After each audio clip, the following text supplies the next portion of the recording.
Alright guys, the next painting you're going to do is a painting from a photograph. Usually this is the students' favorite painting that they do in the semester because they have so much freedom with it. Before I talk about the process, we are going to, I'm going to talk about contemporary art that artists have made where they use photography as reference. And then we'll look at students' past work, and then I'm going to talk about the theme behind the painting you're going to do, because you're going to have a theme. Okay, so let's first talk about contemporary art. Alright, so I'm going to just go through different artists, and we'll talk about different things. So Dahlia Brown, I like this one. So she paints from photography. The top one to me kind of looks like a family snapshot, like maybe the dad came in and took a photograph when they weren't expecting it. The mom looks kind of annoyed. The girl in the pink looks a little shocked. She's eating something. The second one down here, I think is also interesting. It looks like maybe like an Instagram photo or something like that, where she's trying to pose and I like how, though they're definitely taken from photos, we know that they're taken from photos. They don't look like they could be staged. They look like they're a moment in time. She still gave a feeling of painting, so we see brushstrokes and texture, and I really enjoy that. Wiley was the artist that painted Barack Obama. So he paints African American, usually African American, but people of color, and he uses like chiaroscuro, so like bright light and shadow, and also glazing, so that the figures look very realistic. And then he always has pattern in the background. I like the woman here where the pattern kind of starts to cover her up. That's really beautiful, I think. So the way he uses photography is he goes out and he'll actually go out on the streets in New York and just pick people off the streets, talk to them, say, this is the project, this is who I am. And then he has a stylist. A lot of times they pick images from art history books to pose as, and which is pretty interesting because if you look through an art history book, almost everyone there is white. And so he's kind of inserting people of color into art history. And then he takes professional photographs, so he gets stylish and makeup artists, and then he takes professional photographs of them, and those photographs are what he's using for his paintings. Amy Adler, I love her work's very moody. The top one of the girl or the woman, I like how it's all blue. And so the photograph probably wasn't blue, but she was able to adapt the image to make it a little bit blue. The bottom one, I think it's interesting because when we think of playgrounds, we usually think of playgrounds during the daytime full of children and laughing and snacks and just that kind of things. And this one's at night, empty with the moon. The trees are kind of creepy. It looks abandoned. It's lonely. It has such a different feel than what we're used to at parks. Marilyn Minter. So believe it or not, these are paintings. They look just like photographs, but they are paintings. So she's a photorealist, meaning that her paintings are as realistic as a photograph. During the 80s, photorealism became really popular, and we didn't have the technology at the time to blow a photograph up really, really large. So these painters would take photographs and then paint them very large. and make them as realistic as possible. And so, and I love how, so both of these images are women with glitter on around their eyes, but I love how realistic they are. Like the top one, there's even the zits. So though they're glamorous and beautiful, she's not hiding any reality either.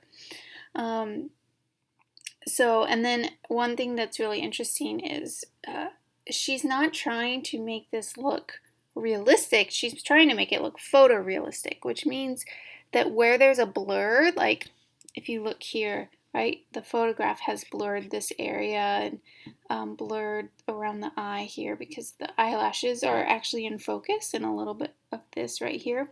So there's a lot of blur that she's captured, and to the point that it looks just like a photograph.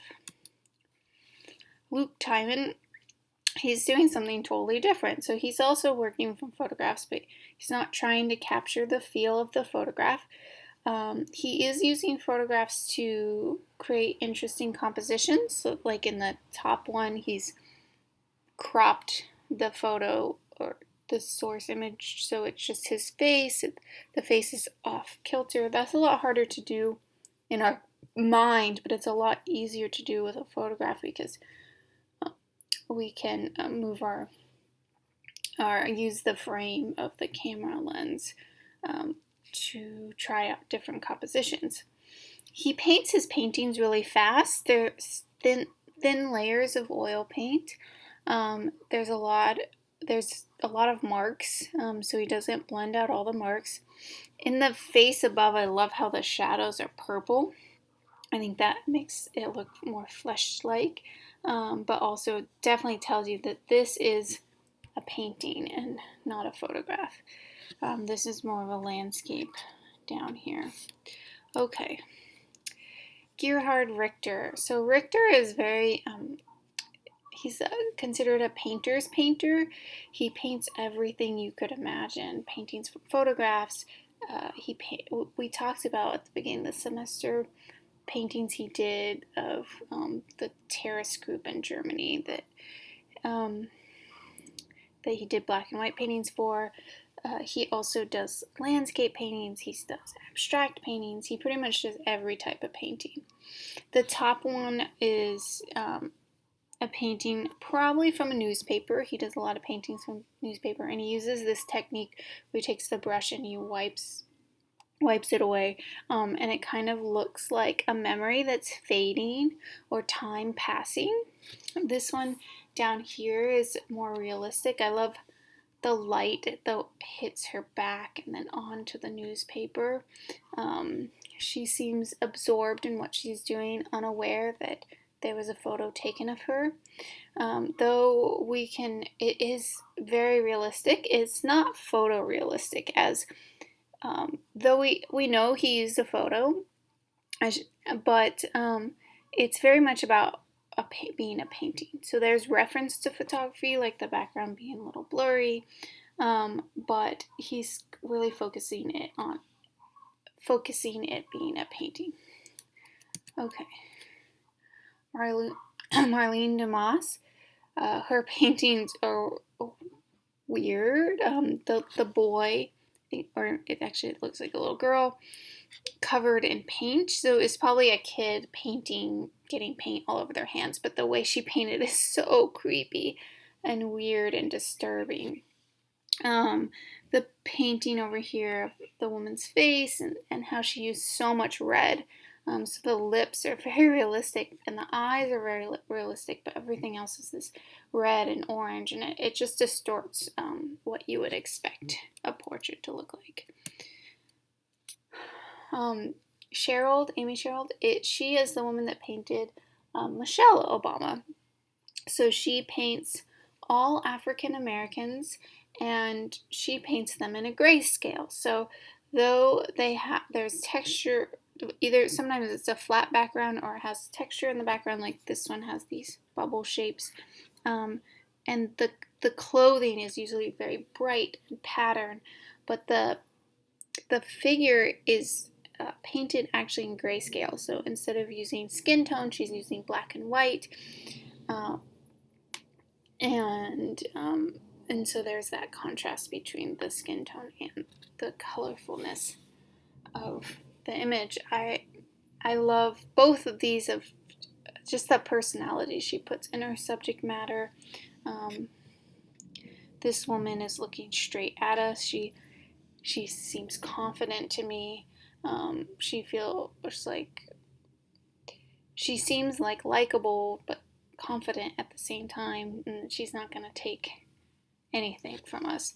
This one, I love the big teacup, and the costume or her outfit goes perfectly with that. And she also is looking straight at us, and there's just a level of confidence in both these women that I enjoy.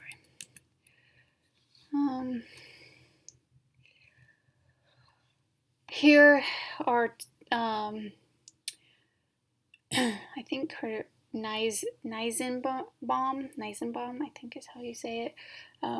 So she's a Mexican artist. I think she lives in Mexico, but I might be wrong, and she lives in America. But she lives in Mexico, and she focuses. So there's these family photographs, couple down here, and she focuses a lot on patterns. So all of her work has these patterns in them in the background, like in this one, in like the sheets and the rug and the pillow. This one has the tiles in the background. So the figures become integrated in these very rich environments with pattern, and that also represents culture. Mickalene Thomas, so she's another African American artist, and she talks about how she admires modern art. So that's like less so Picasso, but more like Matisse, who did a lot of women, and Manet, the artist Manet, not Monet, Manet, who both Matisse and Manet did a lot of women, kind of laying on couches, beds, just voluptuous women. They also did a lot of pattern, especially Matisse, so much pattern.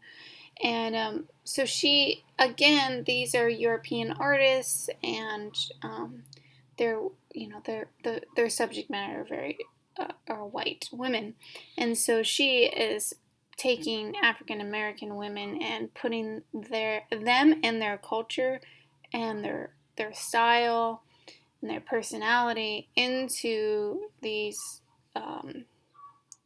modern art like poses. I love, she uses acrylic paint, but she does a lot of collaging. So, like, if you look, all of her hair is like those little plastic jewels. You can see that here with glitter on the lips and the eyes. Some of the fabric isn't painted, but rather collaged on. They're really beautiful, large paintings. I've only seen one or two in person. But there's so much texture and layering of different materials. Okay, so student examples. So let me talk about the process of this painting. It's going to be exactly the same process as your last painting. Same thing. If you want to do the burnt sienna layout, you can do that. If you didn't like that, you didn't like using burnt sienna, then you don't have to. But everything is the same. Blocking out the shapes, then blocking out the values of the different colors, then adding detail and starting to blend over time. So I'm not going to do any any process photos of my own painting, because I've already done that as much as I could with the photo, or I mean the still life painting. But I'm just gonna have check-ins with you multiple times a week to make sure you're on track. So you're painting this painting exactly how you painted the last one. It's just the subject matter you have more freedom of choosing. So let's look at some examples of students' work, and we'll go from there. So here's a self-portrait, very close up self-portrait, a selfie, and I love how he got such a range of color or values in his face. So look, you can see this is a very realistic image. I mean, it's abstracted because the colors are a little bit different, but we know it's a face. Here's an image that we're not really sure what it is. So he still took it from a photograph. It looks actually very much like the photograph. It was, I think, sand with water over it. But it looks very, very similar. But it reads as an abstract painting. So you get to choose whatever photograph you want to choose. And I'll explain what I want the theme to be around. But there's no requirement that it needs to be a certain type of painting. Here's some flowers, the landscape painting. Those clouds are really beautiful. This was a mummy. This artist, this student, took a picture of a mummy that was in the Natural History Museum, and he used that as reference for his painting. Another selfie. Landscape of the backyard. Freeway painting. Photo taken on the freeway. Koi fish. I think this is this was a photographer. She was a photography student, and so she used a macro lens to take, or micro lens to take a picture of a water droplet on a plant. So again, becomes very abstracted. Okay, so well, let's go back over these really fast so you can see them.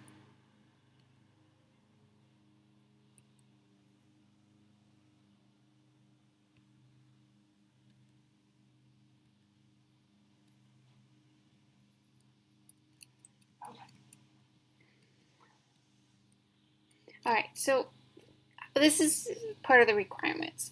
I want you to choose a photo that either you took or is of you or the photographer gave you permission to use. So really what I'm trying to say is I don't want you to just pick an image off the internet. I want something related to you more.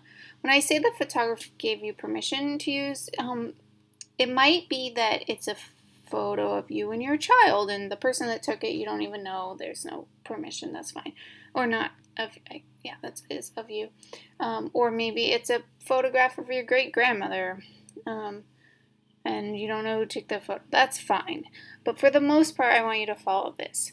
If there's something you really want to take and it's not a photo you is one of those things, then you really need to get permission from me before you can do that.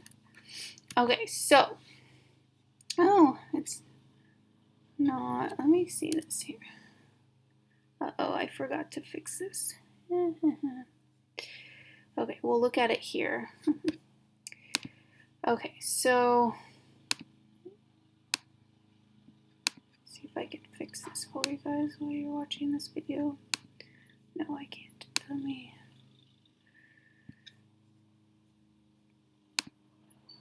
change this.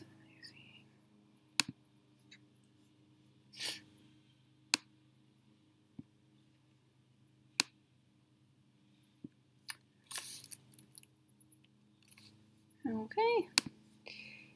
All right, so I want you to focus on something that defines this pandemic for you. It could be something you miss, something that's giving you joy right now, or something that's making you worried, or it could be something totally different. I don't want these paintings, if you look at these paintings, for everyone in the world to be like, oh, that's a painting about coronavirus. That's not what I'm looking for. It's just our lives have been really transformed right now, and I want you to talk about how your life has been transformed. And it doesn't need to be something obvious. It could be something obvious. It could be a selfie of you with a mask before you go to work or something like that. But it doesn't have to be. It could be something that Maybe you have a favorite place that you used to go to that you're missing. You could paint that. Um, maybe maybe you're finding comfort in a person, so you could paint that person. Maybe you're missing a person, you could paint that person. If you don't want to paint a person, maybe there's something, a daily activity that you're doing that's really getting you through, and you could paint something related to that activity.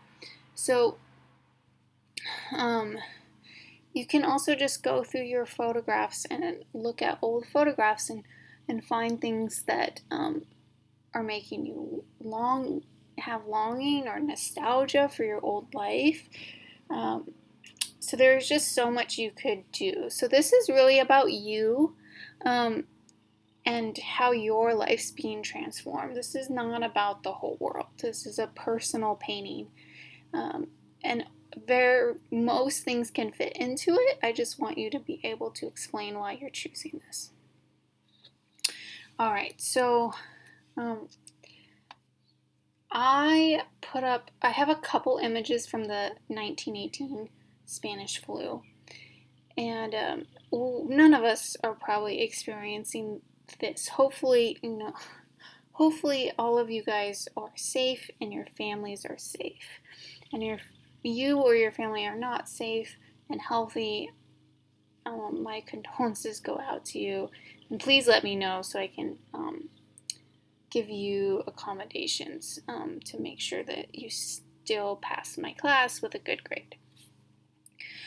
Because I don't want anyone to feel like they have to choose their health over school or anything like that. But for most of us, hopefully,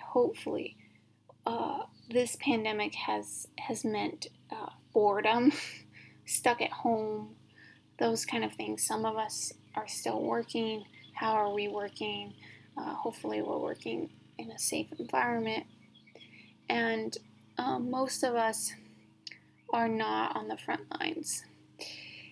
So if you are on the front lines and you want to paint about that, that's a good choice. But most of us are not, and this is going to be a very personal painting. So the paintings I could find about the Spanish flu were not, some of them were personal, but they're a little bit more dire than I hope we are in right now. So this is a hospital tent, and it's just showing the sick patients in a tent set up. Because there were so many sick people, they had to set up tents. Here, this one's a pretty sad image. So Shell, he died of the Spanish flu, and so did his wife. And at the time, this was the last portrait he ever made. And at the time, his wife was pregnant. So this was a picture of their family. So they never had the baby, but he wanted to. He painted like an image projecting the future or his hopeful future. But his wife died while she was pregnant of the Spanish flu, and then he died soon after. So this image never came true. And then here is Edward Munch, who this is a portrait after he recovered from the Spanish flu. And Munch is the same guy that painted The Scream, so his images are pretty intense as they are. But in this image, his face looks so worn out, like it looks like he just saw a war and he has come through the other end. So again, your images don't have to be as dark. It's perfectly okay to make them dark, but you're painting your reality, and so if you would like to paint something that's more hopeful, that's totally okay, or more neutral. It's up to you what you want to make. So please let me know if you have any questions, and I will set up times for you to meet with me during the process of making this painting. That way, so instead of you watching me paint and me recording all my painting process, the process is exactly the same as before, and you're now going to paint it the same, but you're getting more freedom in your subject matter. All right, talk to you guys later. Bye.